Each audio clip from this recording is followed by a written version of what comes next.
Hello, college football fans, and welcome to episode 179 of College Football Throwdown. I'm your co-host, Alex Schmitz, and today I'm joined, as always, by my dad, Peter Schmitz. Hello, Husker fans and college football fans. Hello, hello. We are a father-son duo here to talk about college football by college football fans for college football fans. And today we'll be talking about our favorite team, the Nebraska Cornhuskers, and what's gone on in weeks 4 and 5 of college football. Both of us had some unexpected events last week, got extremely busy, so we were not able to record last week, so we'll be giving you a double dose of College Football Throwdown today. That's right. Sometimes life gets in the way. That's right, even of your beloved college football. I know. But before we dive into that discussion, we're going to stick with our tradition and open up a cold beverage here. I've got one of my Golden Road Mango Cart beers. Okay. And I am drinking an unfiltered wheat beer made by Boulevard Brewing Company out of Kansas City, I think Kansas City, Missouri, but I should have known that. No, maybe it's Kansas City, Kansas. Missouri. It's Kansas City, Missouri. But it's quite the beverage. I bought it for my brother, who came down for the game, for the Illinois game. And he didn't drink them all, so I get to drink some. All right. Well, cheers. Cheers. Here we go. Yes, so we're going to kick things off by kind of rewinding back in time to not last week, but the week before, week 4 of college football, where Nebraska was playing against Illinois. And we gave our usual predictions on the previous episode. I predicted that we would win 31-21. While you predicted a little bit lower scoring, 28-16 victories for Nebraska. Unfortunately, this one did not go the Huskers' way. It was a 24-31 loss in overtime, so pretty close to the score I had, just reversed. Yeah. Yes, and you were actually in person for that one with some friends from Michigan coming to visit. So it was probably a great atmosphere at first, at least, until the fourth quarter came. Oh, well, absolutely. Through the whole game, I mean, the environment inside the stadium, Alex, was outstanding. My friends, one of which was a big Illini fan, of course, and we had just an absolutely fabulous weekend that included us being able to enjoy the tailgate at the governor's mansion down right at the governor's mansion, which is right across the street from the state capitol. We had just an absolutely fabulous time prior to the game, and then following the game. And since the game was on a Friday, we had all day Saturday, and we're able to enjoy quite a few experiences on Saturday as well, touring some of the facilities and the campus and everything. So it ended up being a great weekend, even though we lost the game. And here's the bottom line. Both teams could have won, and Nebraska had at least 3 really good chances, if not 5, to win that football game. So 1 or 2 plays, and we're the winners in regulation. In overtime, obviously, that did not go Nebraska's way at all. And but Nebraska will look back at that game and say that's one we should have won. That's one that got away. Right. I mean, we knew that Illinois was obviously a threat going into that game.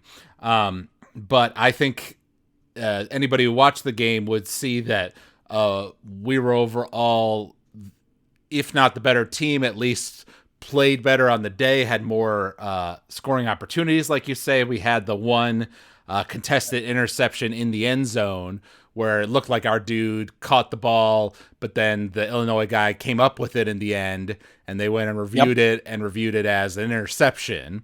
So that was obviously a huge momentum swing right there. Right. But after, our defense had some struggles against their physicality and their running game, they made a big mistake with about 8 minutes left to go in the fourth quarter and fumbled it at our 38-yard line. And that was where we had a nice drive where we did have some success running the ball with Dowdell. We were running out some clock, getting down, ready to score. Unfortunately, we went for a pass on 3rd and 3 that didn't go through, that was incomplete. And then we missed a 39-yard field goal that would have brought us up into the lead in the game with about 3 minutes left to go. Um, and it is, of course, crucial to note that Tristan Alvano, who has been our main field goal kicker, has been out the past few weeks because he re-aggravated the groin injury that he sustained in the offseason. And so we had Right. John Hull in there.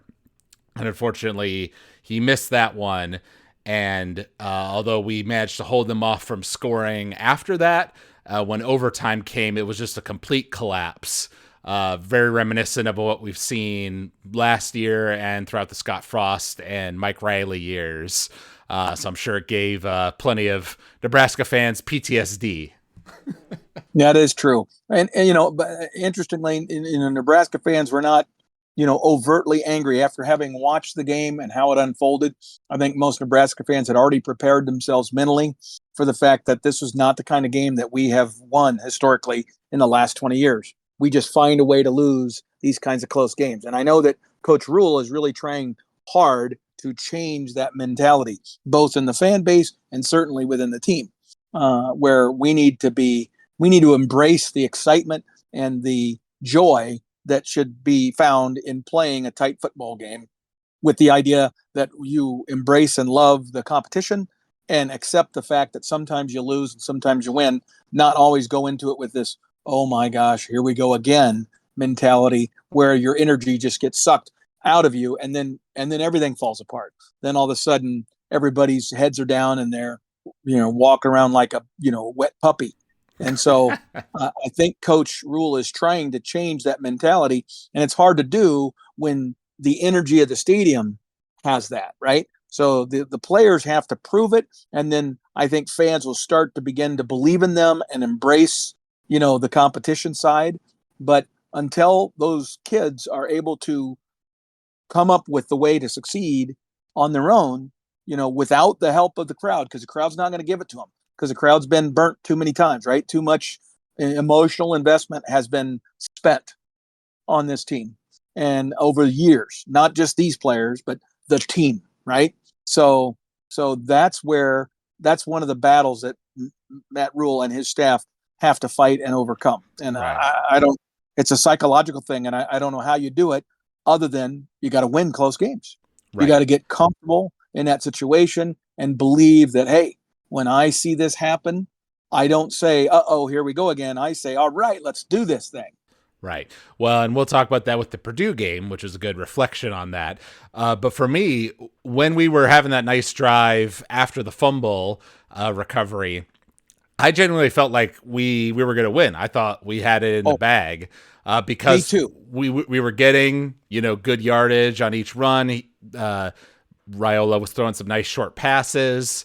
It felt like the offense was really clicking, and we had them on the back heels. If we scored a touchdown there, we killed clock. Our defense had played well enough over the course of the game to at least slow them down. Like, they were scoring later in the game, but they were taking a long time to do it. I don't know if they could have done a 2-minute drill to score an equivalent touchdown. So I felt like we were positioning ourselves to be in a situation to get the W, but that missed field goal just totally took the wind out of my sails and the team's as well. Absolutely. And the stadium. Trust me, most people in the stadium knew when our kicker missed the field goal, and I anticipated a miss. When I felt it was a 4th and 3, I think, I felt that Coach Rule, again, one of my criticisms of him, and I have very few because I love 99% of what Coach Rule is doing as the head coach at the University of Nebraska. I really do. But his in-game decision-making, to me, is his greatest flaw or weakness. And that was an example of it. Like, you need to have a sense of, okay, I've got this young buck at quarterback who really has some savvy, championship mentality in him. When it was 3rd and 3, I should have been calling a play on 3rd down, knowing I was going to go for it on 4th down. And if you do that, then there's probably a greater chance that you're going to call some kind of a running play in the hopes that even if you don't get 3, you get 1.5 or 2. And so then it's 4th and 1, right? And then on that play, you get it, right?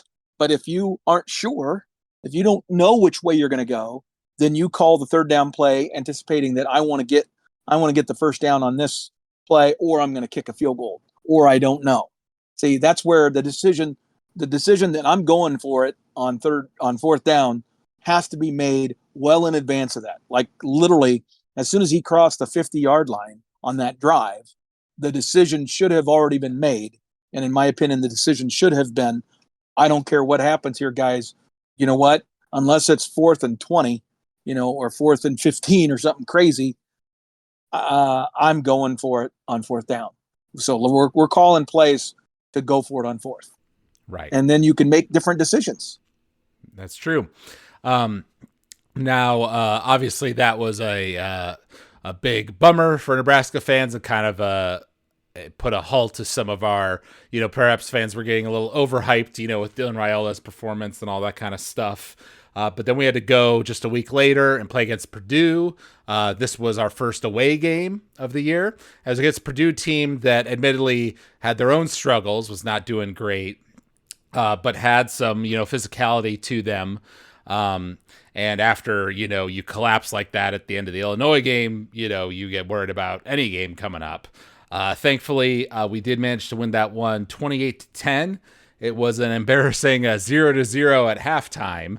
But we made adjustments in the second half and managed to kind of recorrect from some of our earlier mistakes, because similar to the Illinois game, we left quite a few points on the board, 16 by my count, between the one touchdown that should have been a touchdown and the 3 field goals that were either missed or blocked. So really, if we were executing better and if the ref hadn't been an idiot, we would have had that game in pretty good control, because our defense was really giving their offense trouble, even though they also had a missed field goal of their own. They did. It was to the point that in the days since the game, they fired their offensive coordinator. So there you go. Right. Well, and they really didn't have that many drives, right? Like the drive to begin the third quarter was their best drive. That's when they got their 3 points.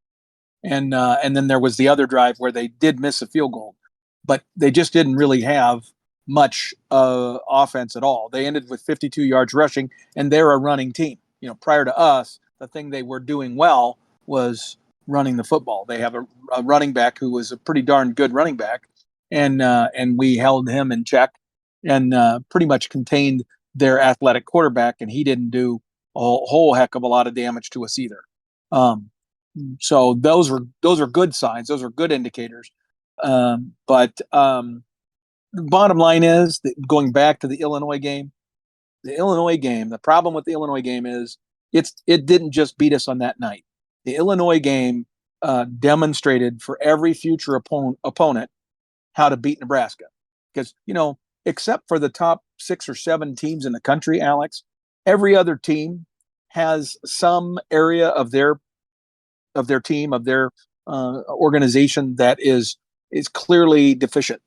And good coaching staffs identify those weaknesses and attack them. And in Nebraska's case, there's a few of them that have now been exposed. Offensively, we have a weak offensive line. We have no depth at offensive line. We aren't able to establish, a running game. We can't line up when it's 3rd down and 3 and run the football with any regular confidence of achieving a first down, unless we run some fancy play, right? We can't line up, call an ISO, call a zone, off tackle, something like that, and get 3 yards. We're not able to do that with any kind of regularity at all. So there's no confidence in that.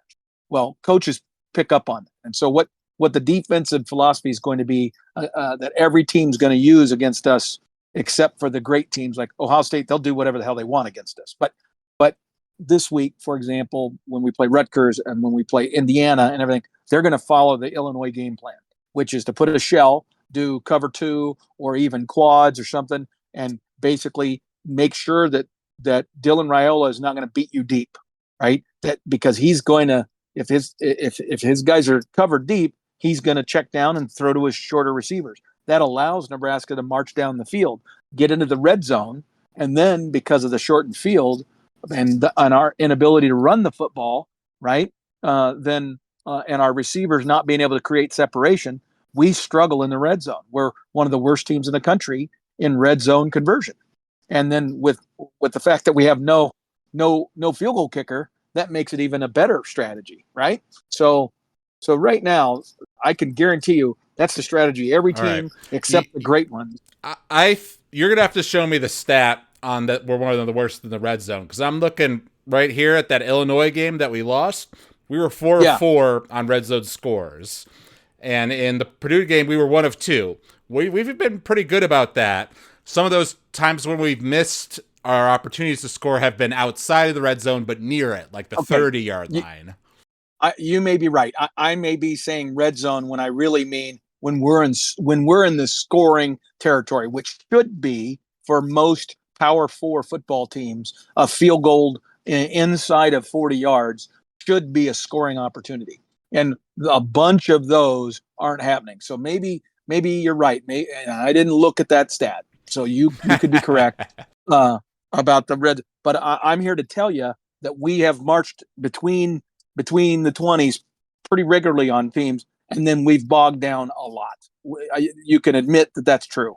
Yes? No, that definitely is true. Okay. To defend our team in one other way, I would agree that the offensive line has been inconsistent in terms of being able to establish a running game. Like there are certain like periods where we're able to do it, but we've not been able to do it like consistently across the whole game. But I will commend they have improved significantly over last year in terms of pass protection. I would say, except for the end of the Illinois game where they seemed to get tired and Raiola did get sacked several times. Aside from that short period, they've done a good job of giving him time in the pocket, especially in this Purdue game. They really struggled to get any kind of pressure on him. Oh, that is absolutely true. I mean, I was at that game. I attended that game as well back in West Lafayette. We just got back from there, and that's absolutely true. The amount of time that Dylan had was just crazy. I mean, he could have ate lunch back there. And our left tackle, who is our third team left tackle, actually played a pretty darn good game. Now, part of that is because maybe the defensive end that was across the line of scrimmage for him wasn't very good at Purdue. I don't know. But the bottom line is he held his own, which is a great thing to see because he's a young kid. I think he's a redshirt freshman. But my point is that you can only be the kind of pro style team that Coach Rule wants us to be. We can only be that team when we're able to run the football, when the other team expects us to run the football, when we're trying to ice a game, or when we're trying to just secure a couple of first downs to eat up some clock, or to just give our defense a rest. We need to be able to do that, right? Especially in a game against an opponent that we think we're pretty even with, which would be the case against Illinois or certainly against Purdue. We should be able to do that. And I don't know that we are there yet. And that's frustrating to me as a fan. If we could get a little better at that, because I guarantee you in the future games, Rutgers this week and others, when we get to talking about it, I know exactly the game plan that their defensive coordinator is going to generally throw against us. It's going to be the same one that Illinois gave it. That's what's going to happen. Well, and I will say, after the Illinois game where we had 33 rushing attempts for only 48 yards, it was nice to see against Purdue. We had 32 rushes for 161 yards, a total of 418 total yards of offense, 26 first downs. Yep. You know, we definitely bounced back from that performance in certain ways. And when the game was tight in the fourth quarter this time, there was 10 minutes left to go in the fourth quarter, and we were only winning 7-3. And you'll recall that we were right on the goal line. It was 4th and 1 yard, and we decided to go for it. Yes, that was the turning point in the game, because we got that. Absolutely. We went up 14-3, and the game kind of went in our favor from there. But imagining a world where they stop us there, and it's still 7-3, and they manage to get out of safety range and maybe drive the ball on us or whatever, like, we're still in a dogfight to the end in that world. Exactly. Yep. No, I 100% agree. And that was a huge play. And again, see, I believe in that case, Coach Rule had made the decision that even if we don't get it on third down, we're still going for it on fourth. I don't think there was a hesitation, and that's because we had already missed, the field goals, and we were having trouble with snaps. Right, that was the big problem. Yes. Was the snaps were terrible, and so I'm not even sure it was the field goal kicker's fault in this game at Purdue. It very well could have Right. been more about the snap issue than it was about the field goal kicker not doing his job. So, you know, um, we just I get it. We're a work in progress. We got to keep trying. Just Yeah. keep working at it. Our punter was fabulous in the Purdue game. He Yeah. put two punts inside the 10-yard line basically, and so his punt per average was not good. But that's because we were coughing corner kicking it all the time, and he did a very good job on that. And he's also the guy who I think is the holder. So he was the one that was dealing with those bad snaps and trying to get a kick, a ball down so it could get kicked. Right. And he did our kickoffs, which during that game, we were dealing with the remnants of the hurricane, and so the winds were kind of weird, right? At times they were nothing, and then at other times it was quite significant. Okay. I don't think the TV broadcast picked up on that as much. So that's good to know. Um, Mm-hmm. yeah, the kicking game was good in terms of punting and stuff. We definitely were winning the field position battle against Purdue. We were. And it helped for sure that this was not a clean playing Purdue team. They had 13 penalties for 165 yards. Right. Of our 26 first downs I mentioned earlier, 8 of them came from penalties. Right.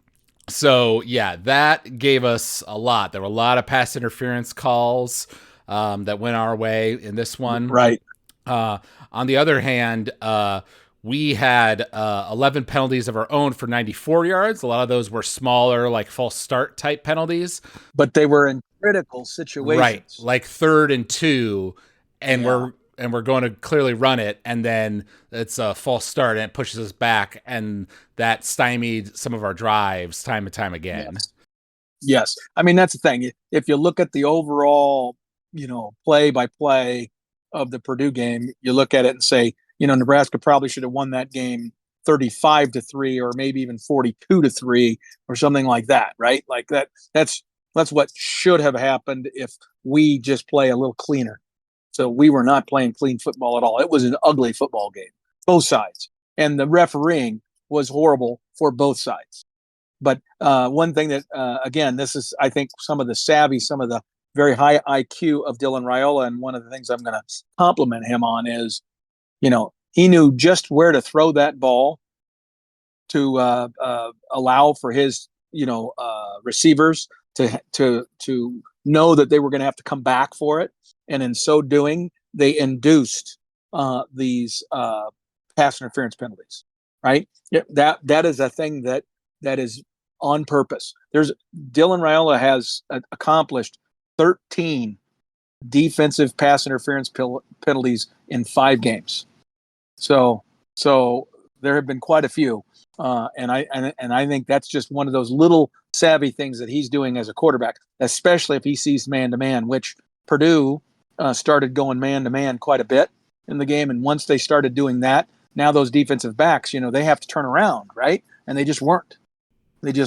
Yep. And by contrast, Purdue only had 224 yards of total offense, even though they had a similar number of plays, similar number of time of possession. So yeah, Yep. We really controlled the game except for our own mistakes, the missed kicks and stuff. But I will Yeah. say, of all of the penalties and bad refereeing that we have had this year, which obviously, every team feels biased with the calls that don't go their way.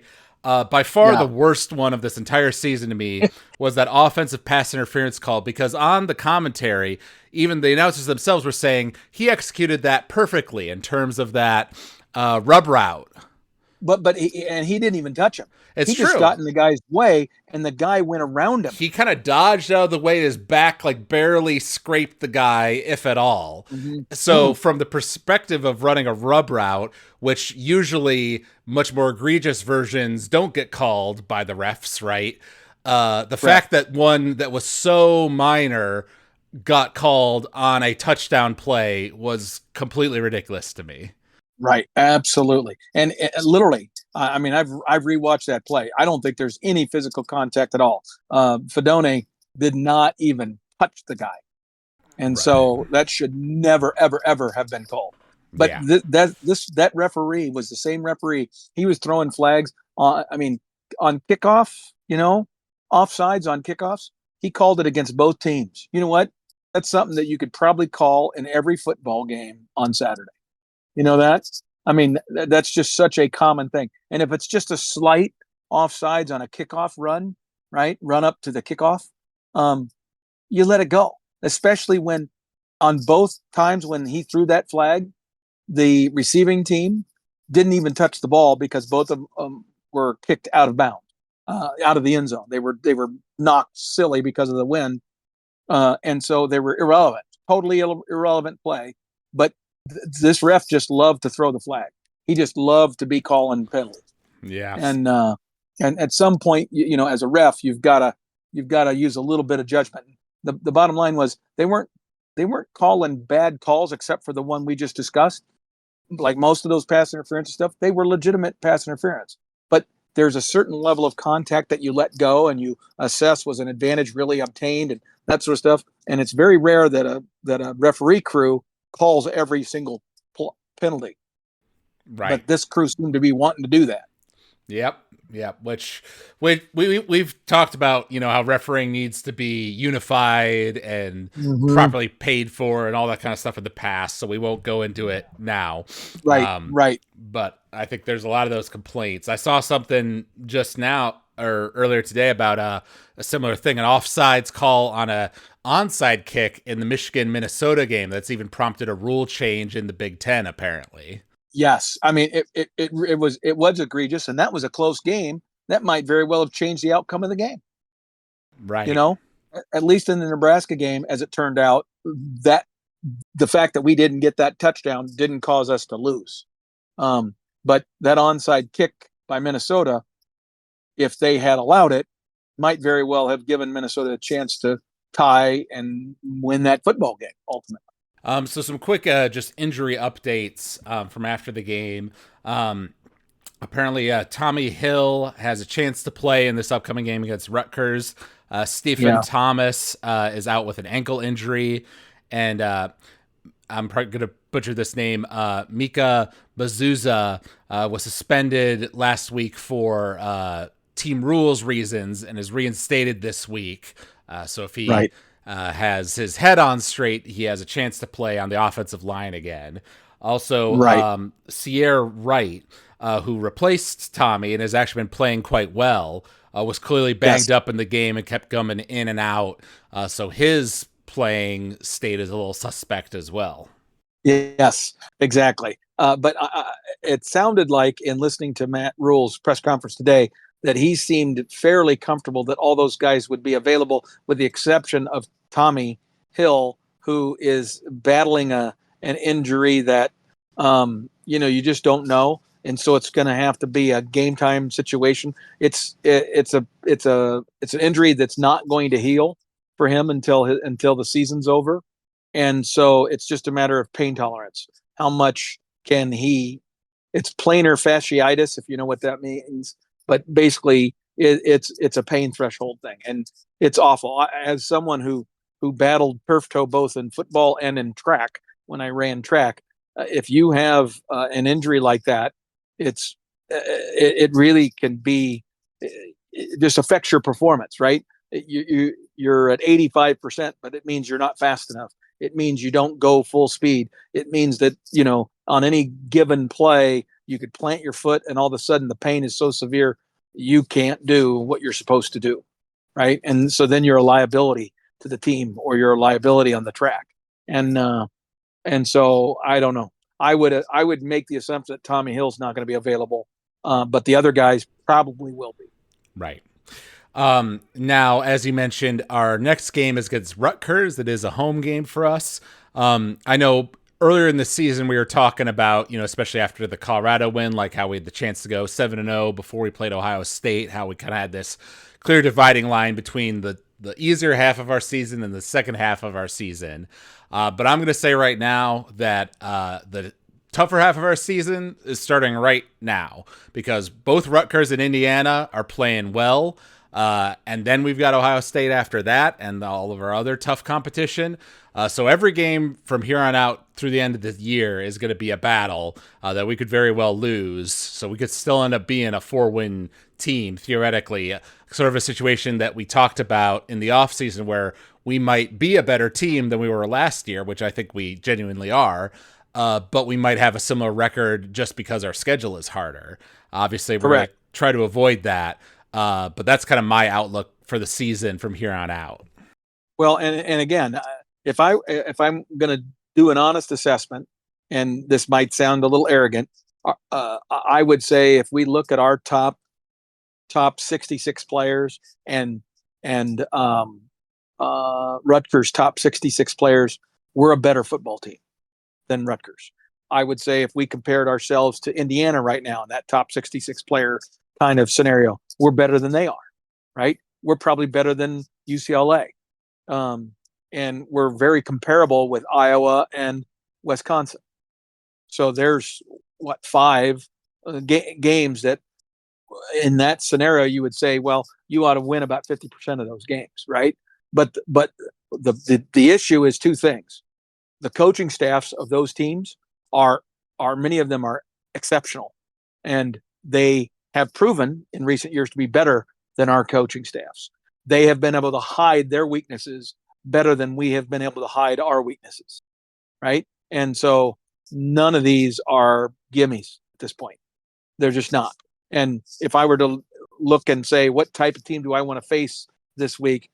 It's the opposite of what Rutgers is.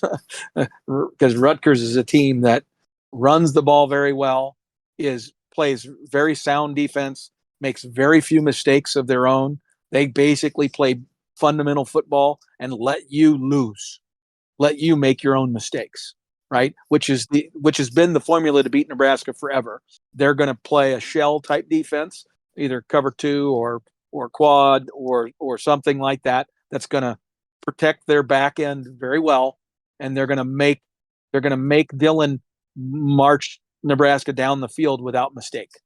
Because if they do that, they know two things. Number one, there's a great chance that we'll have penalties, we'll make mistakes that will self-destruct our drive, or if we get into field goal range, we don't have a field goal kicker that can make field goals. Or a snapper. Or a snapper, right. So, I mean, it's our kicking game is poor. So that's a great strategy to hang around and then let Nebraska get tight. And then the fourth quarter, they use their superior confidence in their approach, because their approach is real simple. They're going to run the football. They're going to play action. They've got an athletic quarterback who can hurt you with his legs a little bit. He's not a superstar. He's not going to be an NFL quarterback, but he's a good player. They have minimal mistakes, and they play really hard-nosed football. And they're going to get third downs, and they're going to convert them, right? They're going to run the football against our 3-3-5, where we way too often have only one big player on the field. Even against Purdue, I was with my brother, and I'm saying, look out there, Mike. And so many of the plays, you would look at our effectively our down linemen, our 3 down linemen, and our 1 linebacker who's kind of like a down lineman. So a lot of times we'd have 4 guys on the line of scrimmage. Only one of them was over 300 pounds, and the other 3 were probably 260 or less. You can't win, power football on the defensive side with that kind of a setup. We don't have enough big boys. We don't have them on our roster, and that's Coach Rule's fault. That's Coach White's fault. If you have the 3-3-5 as your standard, you still have to have enough big boys that when you play a team like Rutgers, you can basically go into a 4-3 and have a good rotation of 6 big fellas to give you 3 deep on your defensive line so you can still rotate. We don't have that. If we've got 4 big boys, that's it. That's all we got. Right. That's a problem. And interestingly for Rutgers, they've had to play 2 tough teams kind of back to back before having to play us. In week 4, they played against Virginia Tech and beat them very narrowly, 26-23. The Virginia Tech team that then went on to nearly upset Miami the week after. Right. And then last week they beat a struggling Washington team 21-18. However, Right. looking at the stats for that game, it kind of Exactly. goes to show what you were talking about in that Washington was definitely the better team in that game. They out-yarded Rutgers 521 to 299. But Washington had several mistakes of their own. Yes. They went for it on fourth at the goal line. They went for it on fourth and short at the goal line, and Rutgers pulled off a goal line stand to get them out of there with no points. And they also missed 3 field goals. And they went for it on fourth down on the 37-yard line. So, yeah, I mean, does that sound exactly like the Purdue game for us? I mean, field goal capabilities that are near zero, and then going for it on fourth down and not getting it. Right. But Washington's, I mean, I didn't watch that game, but I did look at like the play-by-play. Washington's defense 3-and-outed them a lot. Rutgers' offense had plenty of struggles in that game. It's just that Washington's own offense was shooting themselves in the foot or getting yards, but then not being able to convert off of them. And one of Rutgers' TDs, I don't know if you saw this play, but in light of Coach Rule getting a penalty, a sideline penalty, Rutgers ultimately scored a touchdown on this particular drive, but Washington had stopped them and forced them to kick a field goal. Rutgers kicked the field goal, and Washington blocked it. But in the celebration of the block, a player from Washington's team came off the sidelines and got a flag, celebration flag that gave Rutgers an automatic first down and allowed them then to continue the drive that led to a touchdown. So instead of being a blocked field goal in Washington possession, it became a first down for Rutgers because a guy came off the sidelines celebrating the blocked kick, because a blocked kick is still a live ball, right? Just like you watched in the Purdue game. When you block that kick, somebody can pick that thing up and advance it and score a touchdown. And this guy went on the field while the play was still going on, and the ref was right there and threw the flag. Dumb. Yeah. So that's another crucial play in a low-scoring game. You can't have stuff like that. Well, but that's what Rutgers does. They wait for you to make dumb, unforced mistakes like that then give them just enough opportunities to win. And they're very comfortable being in a tight game at the end because nobody expects anything of Rutgers. There's no pressure on them. Those players are not playing with the kind of expectation or pressure that Nebraska's players play with, right? They're not feeling the weight of the state of New Jersey, right? No one gives a shit. So it allows them to play for the joy of the game, for the competition, all those kinds of things. That's what allows them to excel in that situation. And Shiano's a great coach, just a great coach. Right. So actually, the Vegas odds that have come out actually have us favored by 6.5, which surprised crazy. Me. Yeah, surprised me a bit. I might take those odds the other way.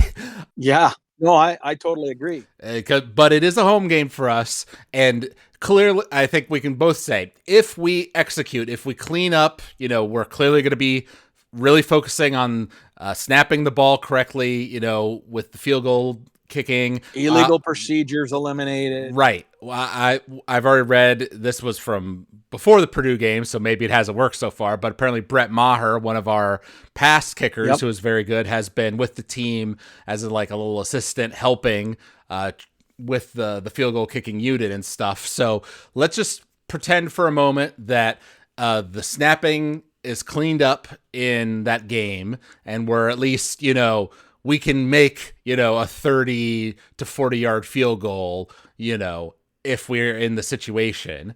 And we go from 9 penalties down to say 5, we cut that in half or something. If we can do that, I think we win this game. Well, you said a lot of ifs there. That's all I'm going to say. You said a lot of ifs. Sure. But my point is that if we execute, we will beat Rutgers. We are a better team than Rutgers. Yes, We can we are. outyard them. We can pass over their heads. Outscore them. Right. We Yes. have more talent. Yeah. They have average receivers. They have a good, not great quarterback. Their offensive and defensive lines are good, but it's not like they're loaded with future NFL talent. They have two really good, maybe even great running backs. So we are again faced with a team that's likely to be able to dominate us at the line of scrimmage. Our defensive line has not been what we thought they were going to be this year. We thought we were going to be able to expect that we would have a defensive line that had some depth and that would allow us to consistently stop the running game. And even like last week, I don't just mean keep somebody down to a relatively low number of yards rushing per on the game, 100 yards, or like last week 52 yards. I mean about being able to stone people at the line of scrimmage to where they don't even want to run anymore, because it's like we're getting beat so bad at the line of scrimmage that we can't waste our time trying to establish a running game, right? We need to stone people, and you can't do that with a 3-3-5. You're guessing. The 3-3-5 is all about having blitzes and bringing extra people, and then those people actually being able to tackle. The number of missed tackles I've seen from Nebraska in the first 5 games has been atrocious. So those things are also ifs, big ifs that need to be cleaned up if we think we're going to beat a Greg Schiano low error football team that's sound. Because it's not about them having better athletes than us, or better skill talent than us, or a better quarterback than us. No, we got the advantage in all that shit. What we don't have is discipline, and we don't have enough beef to stop a running game. And that's a choice we made with our 3-3-5 choice, or at least with how we've built our roster.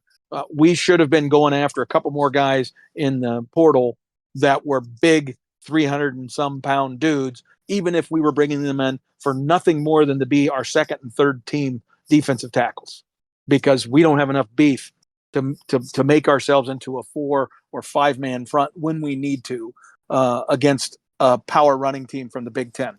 And it blows me away that, we're going on probably, 2011 is when we joined the Big Ten. So that's 13 years. We're going on 13 years in the Big Ten. And none of the coaches we've had during that stretch have been able to figure that out, because we've never had it.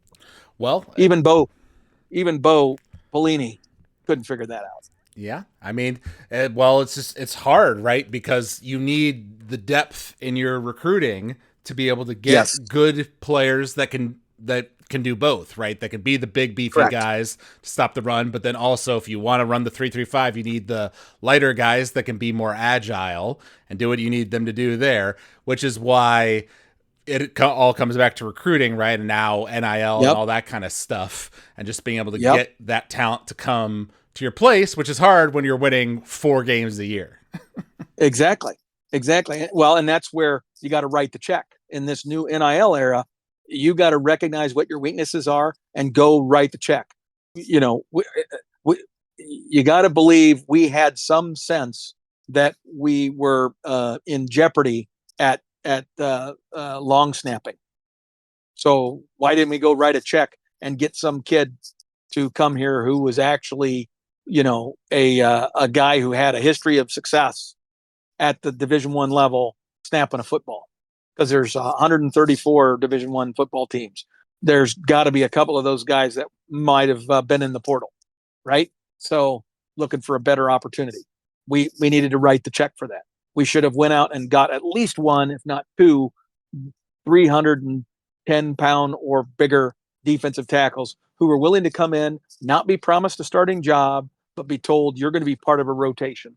And then you're going to be available for when we need to switch from the 3-3-5 to a 4-4-3 or even a 5-2 type of structure with lots of big beef up front. Because frankly, we could be playing a 5-2 against this front for Rutgers and stone them cold and make them throw the football to beat us, and then we would shut them down. Right. But we don't have the personnel to do that. True. True. Which makes this an interesting game. But I'm going to go in optimistic and say that we win in a perhaps narrow, perhaps ugly game. But I'm going to say we come out with a W, which is what matters. So I'm going to say that we win with a field goal somewhere in there.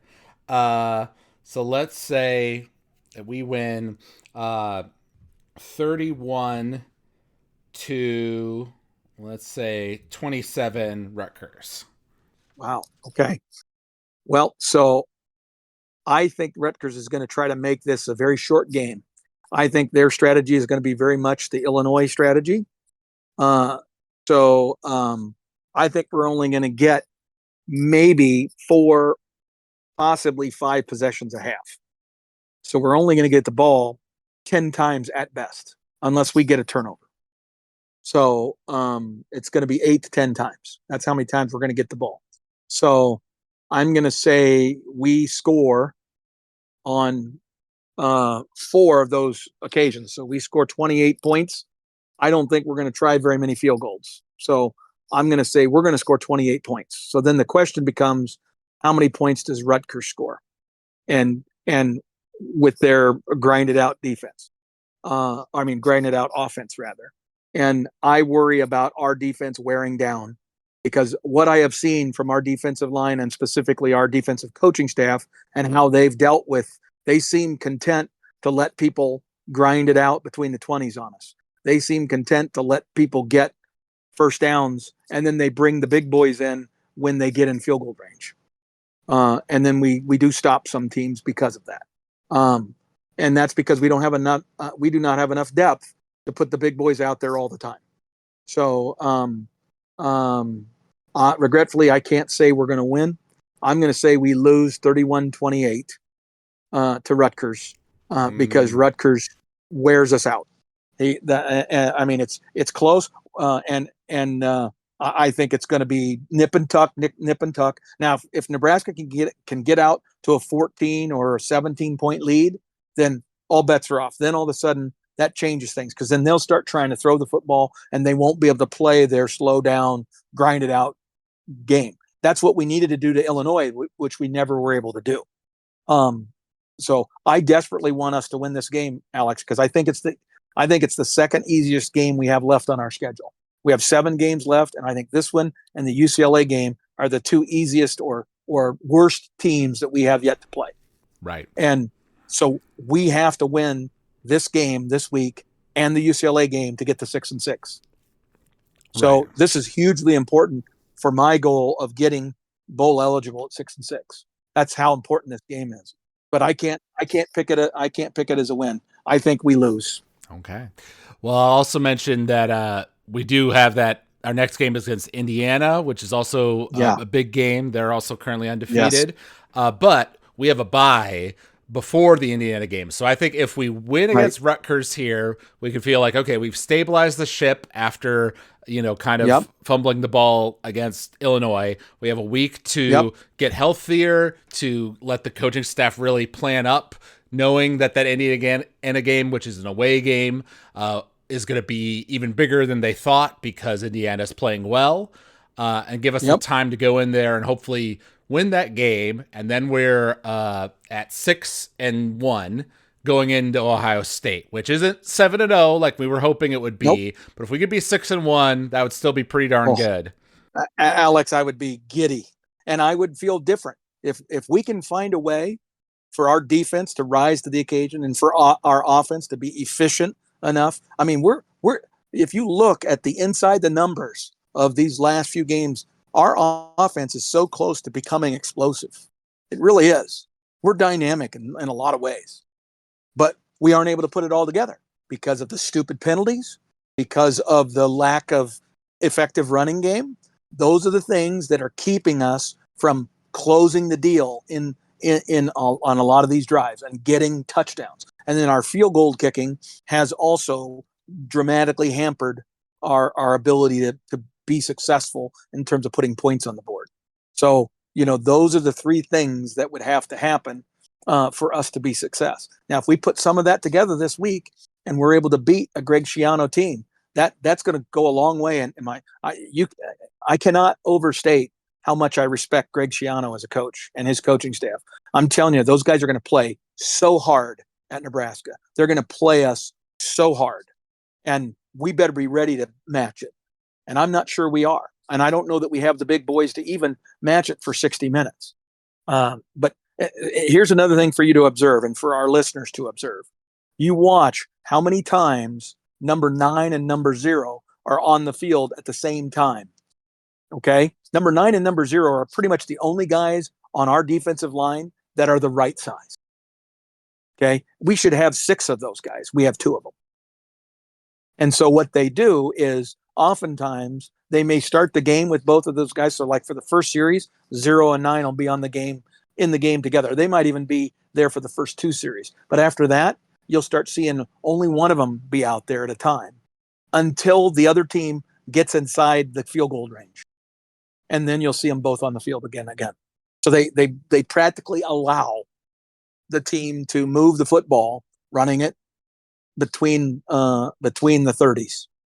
And then they bring Nash and Ty in at the same time, and they're good enough that then all of a sudden our defensive line starts to play the way it's supposed to play. But our lack of big boys is just devastating to our defensive success.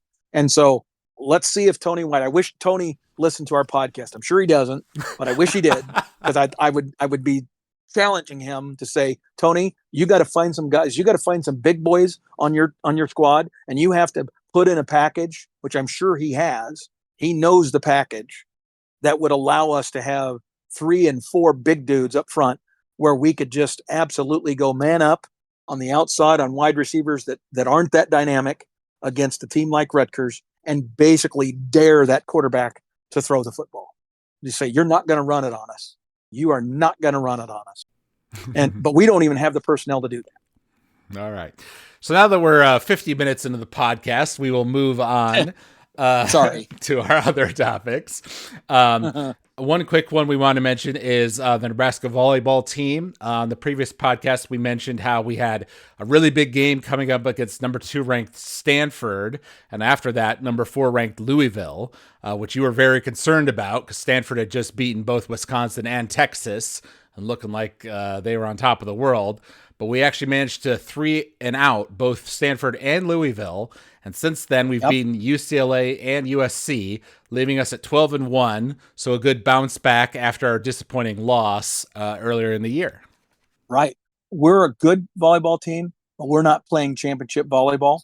I think our ceiling is still very high as a volleyball team. I love the individual players that we have, but there are a number of them that are underperforming to what they can be and what I've seen them be already in the year and a half that this team, for the most part, has been together.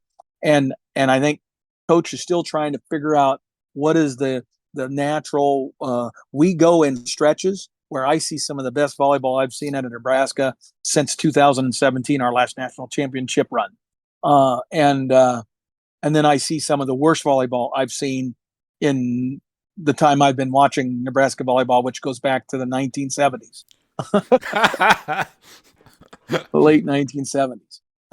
So, I mean, and it's inexplicable. I mean, we lost a game in the match against UCLA in which we were ahead and we were 3 points away. We had 22 points, and the game ends at 25. It was 22-14, and we lost that game. They scored 11 points in a row. Or 11 out of 12, I think it was, because we did score one more. And they ended up beating us in that game 25-23. Right. You can't let any team do that to you if you think you're playing championship. If you're capable of being a national champion, that doesn't happen. So we've got some psychological issues to deal with. We've got some mental issues that we're having to deal with on that team. And because they just collapse. They have these periods of time where all of them at the same time forget how to play the game.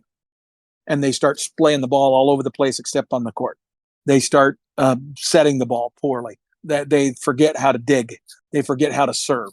I mean, it's just they completely mentally fall apart. And somehow coach going to have to figure that out. The good news is we're so talented, we're going to have some time to figure it out. it's still early in the season. So I'm not giving up on them at all. But I'm telling you right now, they're not playing championship level volleyball. They're not even close. Right. Yep. Well, we'll keep an eye on them as they continue throughout their season. Hopefully, both we can celebrate both the volleyball team and the football team for once this season. That'd be nice. That will be awesome. And I'm still optimistic. I really am. I'm hopeful, but damn it, they got to prove it. Right. Now going to national topics and the national games for both week 4 and week 5. Back on the previous podcast, we gave a prediction for the USC-Michigan game, which was obviously a big top 25 matchup that week. We both predicted that USC would win that one. I said 38-17. You said 42-21, so pretty similar point spreads. But the Wolverines surprised us and managed to win in kind of an ugly game, but win nonetheless of 27-24. It was weird that they got Michigan got some of their points off of a pick 6 from USC, but then USC fumbled the ball, and then Michigan fumbled the ball back, and Michigan had a fumble later in the game, but had a 4-minute drive with 4 minutes left in the game that kind of got them the win in the end, leaving USC with no time left. So kind of a weird game, but given the trajectory both teams were looking at and the fact we thought USC would win by 20 points, that was a big one for Michigan. Absolutely. I agree. I did not see that coming, and I think that was a huge confidence builder for the Michigan football team and their perception nationally. Definitely. Makes the Big Ten more interesting for sure. We also predicted Tennessee versus Oklahoma. Similarly, we thought Tennessee would win that pretty solidly. I said 49-21 over Oklahoma. You said 35-14. And Tennessee did win it, but it was a lower scoring game than you would expect. 25-15 win over Oklahoma. Oklahoma now has a defense for the first time in what feels like forever. Right. But then now they've got some offensive struggles to compensate for it, I guess. Right. I think that's similar with USC as well. I've seen a lot of comments about how, after Lincoln Riley finally let go of that defensive coordinator that had been tying him down, they have improved quite significantly on that side of the ball. Yes, they have. And that's what's giving them a chance to make some real noise in the Big Ten. I'm speaking of USC. Now quickly back to that Oklahoma Tennessee game. Tennessee's a team that, lots of people are talking about that they think has the ability to, really make some noise in this 12-team playoff come December. But I really thought that they would handle Oklahoma easier than they did. So it's going to be very interesting to see how Tennessee performs over these next few weeks as they get thicker and thicker into the SEC schedule. Yes. And then this past week 5, had some very exciting games of college football. On Friday, the game to kind of kick off the weekend turned out to be quite a barn burner, where my number 7 Miami was playing against Virginia Tech, the team that Rutgers beat the week before. And Miami barely won 38-34. But of course, the topic everyone was talking about was that at the very end of the game, Virginia Tech went for a Hail Mary from the 30-yard line, a jump ball that Virginia Tech was called to have gotten, even though a Miami player, after the scuffle, actually came up with the ball. But the ref on the field called a Virginia Tech touchdown, so of course the stadium goes crazy, but they're sending everyone back to the sidelines because, of course, they're going to review it. And the review takes forever, as you can imagine, for such a important play. And they end up reversing it, saying it was not a complete pass. And so Miami wins, which, of course, causes a lot of controversy and discussion online about who was right and who was wrong there. Right. So, interesting one. And here's the thing. I feel like the people, again, it gets back to refereeing, right? And in this case, it's about the review process and the review referees. But, I feel like, again, there needs to be a very consistent and I think a clear communication about how those video reviews are supposed to happen. Because video reviews are not the be all and end all. You're very limited in the number of, angles that you have and things like that.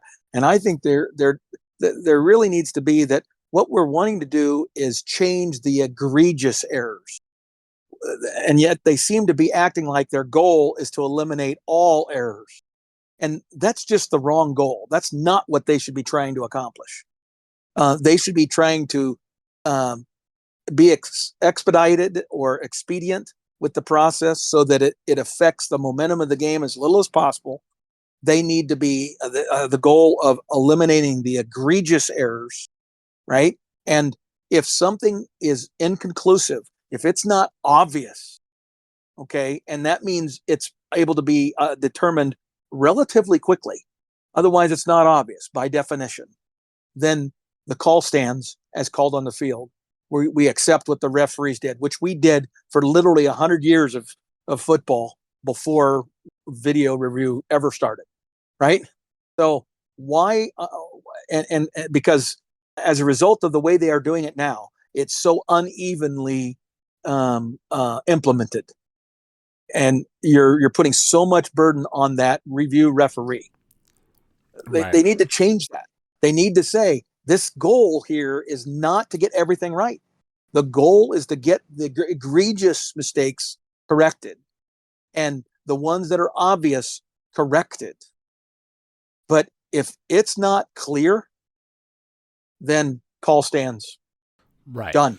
Well, right. I mean, I think to your point about it being unbalanced, you see, how, like how much time, goes off the clock, right, with the operator just throughout the normal running of a game. But then when it's near the end of a half and you're really paying attention to the clock, then they'll be very particular. Please reset the clock to da-da-da-da-da, even Right. though who knows how many seconds have just wound off the clock, through mistake or just slight human error or whatever throughout the course of a game. Absolutely. I will say it in their defense in this case, because I was watching the end of that game because I saw it was close and I was flabbergasted by that Hail Mary.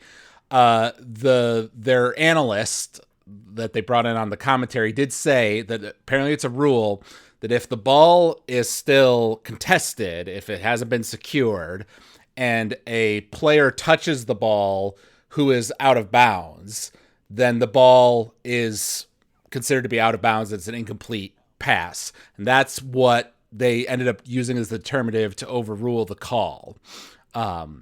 They stated that. I saw a statement about that, online the day after. I wish the ref had just said it in on the field when he overturned the call, to be more specific with everyone. Right. So he's saying he wasn't arguing about possession. He was simply saying the receiver was out of bounds. Well, no. Because there was a whole melee, right? So there were Miami guys and Virginia Tech guys all jumping up for the ball, right? But the guy who caught the ball, the guy who initially was perceived to have received the ball and caught it, that guy was out of bounds. No, they're saying that a Miami guy who touched the ball while they were still fighting over it before it was in possession, secured by the Virginia Tech guy. A Miami guy touched the ball who he himself was out of bounds. And so the fact that Miami guy touched it while the ball was not secured meant it was already an incomplete pass. It's an obscure rule I didn't know. But here's the thing. I believe that's a misinterpretation of that rule. If they're saying that, I think that's a misinterpretation of that rule. Because if that's what is being said, then they should have had one untimed down. Virginia Tech should have had another play. If that's the ruling, then Virginia Tech deserved another play. Because if that were not the case, then I would on purpose have my defensive back run out of bounds and then run back inbounds on crazy plays like this, right? Like I would literally, you could coach that to say, hey, go out of bounds and then come back inbounds. And because you went out of bounds, because once you go out of bounds, you're ineligible. So if that's true, then I would go ahead and encourage my defensive player to do that, then knock it down, do whatever. It doesn't matter. Even if they catch it, if I touch it, then it's dead. Right. I mean, I, it just that well, seems like maybe for that rule, it requires you to currently be out of bounds, not have been out of bounds and come okay, back into the and come play. back in. Well, maybe, Maybe. but my point is that just seems like uh, that's that's a rule that should. Although I get why they would have a rule like that, the ruling should be okay because the defensive player did that, not an offensive player. Then the offense gets an untimed final down. They get one more chance Right. because otherwise the defense could do that on purpose. Right. I mean, yeah. My opinion is that it probably should have just been called incomplete in the moment because it was not clear, and like I said, a Miami guy ended up with the Right. ball after the struggle or whatever. So that Gotcha. I think it should have been that they would have reviewed it and they would have found not enough conclusive evidence to overturn it to say the Virginia Tech guy definitely did have it. And it would have been a more straightforward result, I think. The fact that it was called to catch on the Mm, field made it harder to overturn, obviously. right. Right. Gotcha. Yeah. Gotcha. Interesting. All right. Well, but again, those kinds of things, yeah, you could argue them forever, I guess. Yes, and they will be. Uh, and then we had a huge Titanic matchup. Number 2 Georgia versus number 4 Alabama in Alabama. Um, and Georgia, remember, nearly got upset by Kentucky earlier in the year. So Alabama was Yes. definitely going in with the momentum. And I watched the beginning of that game and turned it off after Alabama went up 21-0 early in the. Or, well, not early, but by the end of the first quarter, they were up 21-0. Georgia had thrown a Yeah. really bad pick, and Alabama actually went up 28-0 by the second Right. quarter. It was 30-7 at halftime, with Alabama having gotten a safety. So it was Yep. looking like totally over. Yes. But to Georgia's credit, they made halftime adjustments that clearly started to work for them. And Alabama, by contrast, started to kind of coast, play more conservatively, like just trying to run out the clock Yep. because, they had such a huge lead. And Georgia kind of slowly but surely got their pass game going and started to make a comeback until they were just down by 5 points with 5 minutes left to go in the game. It was 28-33. So they held Alabama to just 3 points that whole half. Right. And then they had a nice quick drive, and managed to go up 34-33. So winning by 1 point. Or I'm sorry, that was the one play. He threw a huge pass play. So they scored a touchdown in one play. All of a sudden they're up by 1 with 5 minutes left to go. And it feels like, all the momentum's on Georgia's side now. They've pulled off this incredible comeback. If they had managed to make it happen, it would have been the biggest comeback in like Georgia football history for that magnitude of a game. But then Bama gets their own one play touchdown as soon as they get the ball with a completely blown coverage. So now they're winning Right. 41-34. But then Georgia has a nice drive. They're burn up clock, but they're making a drive. They get down to the Alabama 20-yard line, and then they throw an interception and end the game. Yep. I mean, and the thing was, it was just an incredible display of talent, right? On both teams, it makes you very sensitive or aware of how far away we are from that level of collegiate football, right? Like, I mean, Nebraska isn't even in the same stratosphere as those two teams, and yet, because of the turnover nature of college football, that doesn't mean we can't ever get there. It just means we're not even close right now. Right. Yeah, so that's one for the history books for sure. An absolutely Oh crazy yeah, game in that rivalry. I was really rooting for Georgia to pull off the upset because that just would have been such a embarrassment for Alabama, but it wasn't to be, yeah, sadly. Yeah.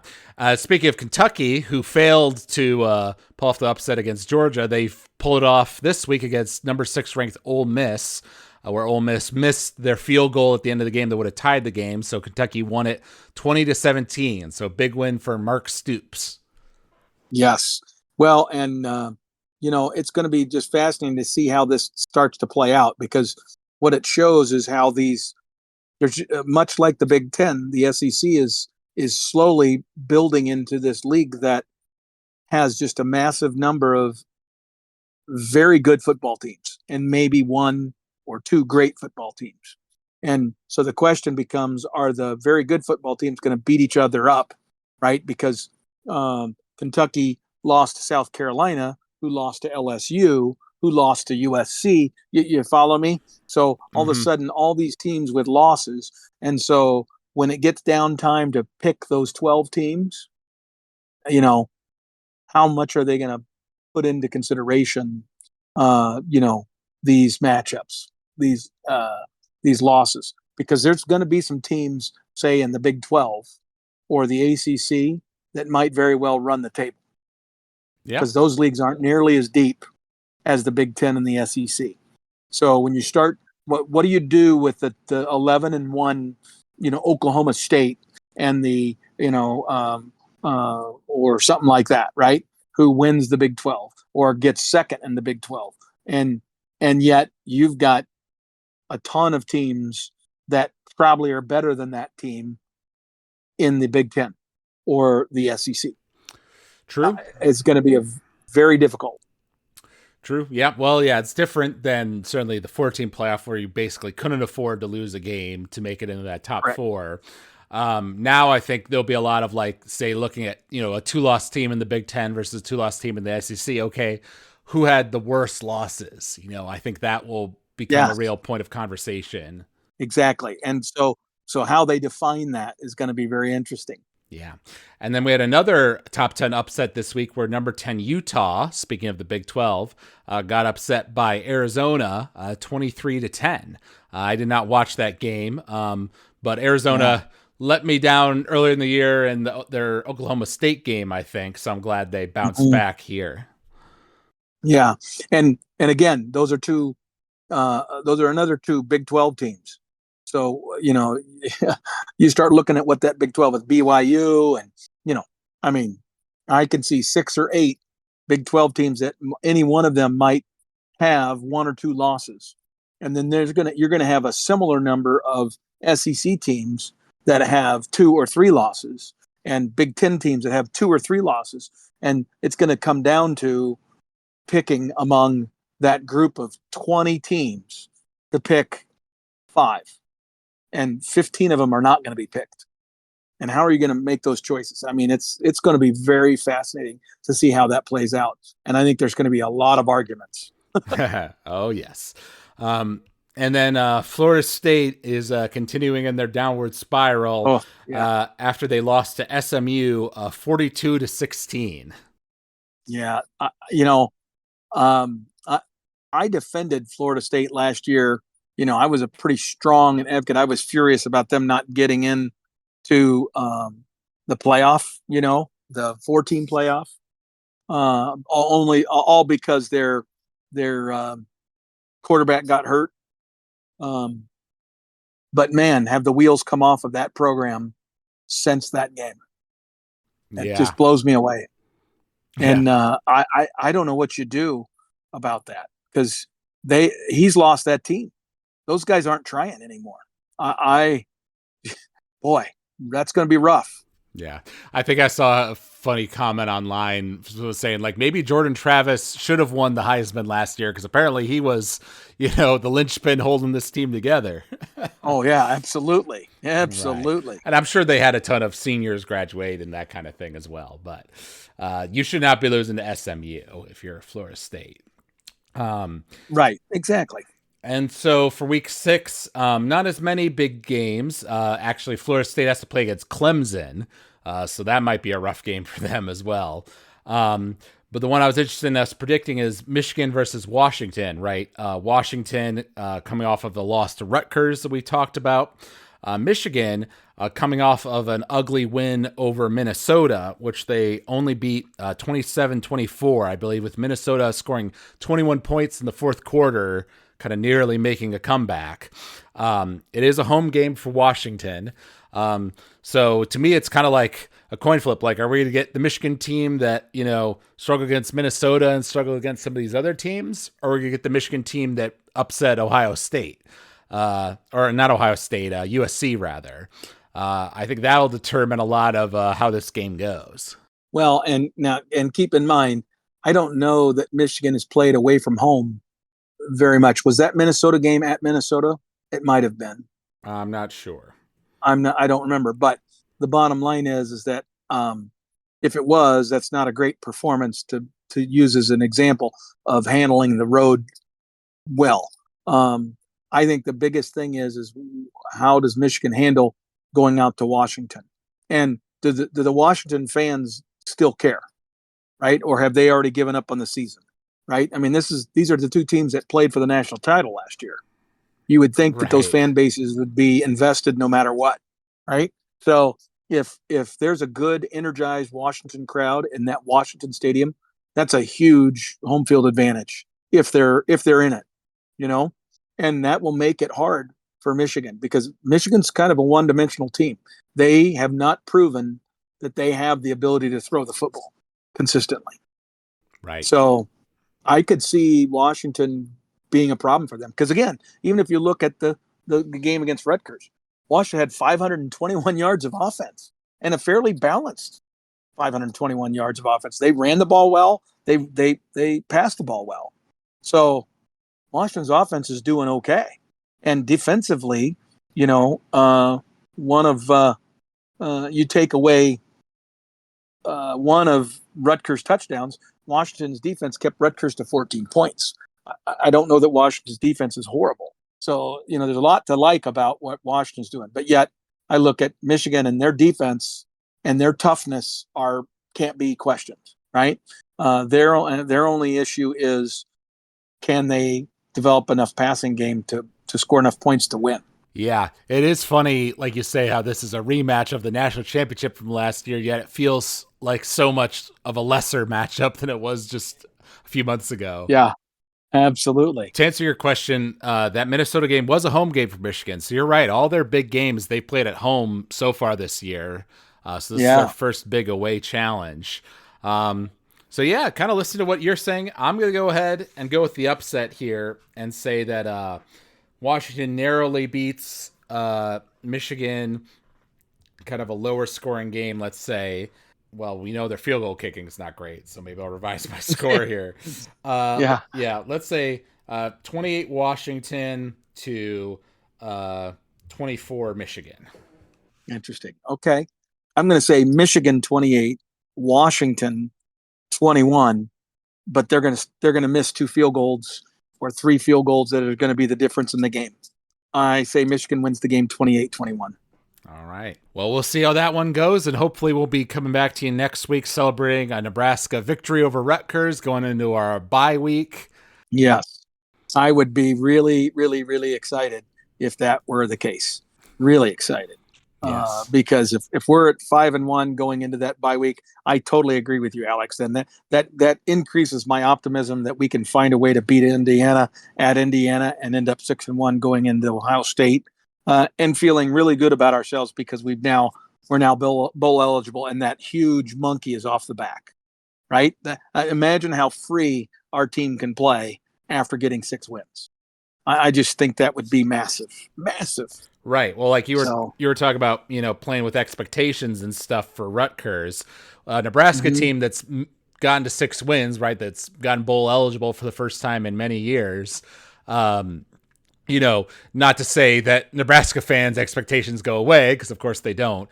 But we'll have already achieved the first primary goal for the season, right? So I think that will help them play a little more free. Right. Let's hope. Let's hope that that's true. Uh, but I can't have the confidence because, for all of the bloviation, all the right words being said by Coach Rule, and all the apparent improvement that we've seen in various aspects of the program, I'm still seeing enough obvious weaknesses and obvious areas where we struggle. Again, uh, I'll say one final thing about Nebraska. Billy Bush is basically being a radio host 5 days a week. He's one of the best special teams coordinators in the country. He's not a bad defensive coordinator, and he would love nothing more than to stay in the state of Nebraska and work for Matt Rule. I guarantee you that. And with the unlimited number of coaches, I see no reason why Coach Rule isn't already having a conversation to bring him on as a consultant for the rest of the season, and then see if he can help rectify some of these special teams problems we're having. And as far as his longtime buddy, who's the current special teams coach, he puts him on notice that, you know what, either you get better right now and you receive this feedback and this additional help with the grace that you have to, or you're gone. Because what has happened so far is unacceptable. Yeah. Well, we'll see how that goes for sure. Yeah, special teams is an area I'm going to be focused on a lot in that Rutgers game for sure. Yeah. So thank you out there for listening to this episode of College Football Throwdown.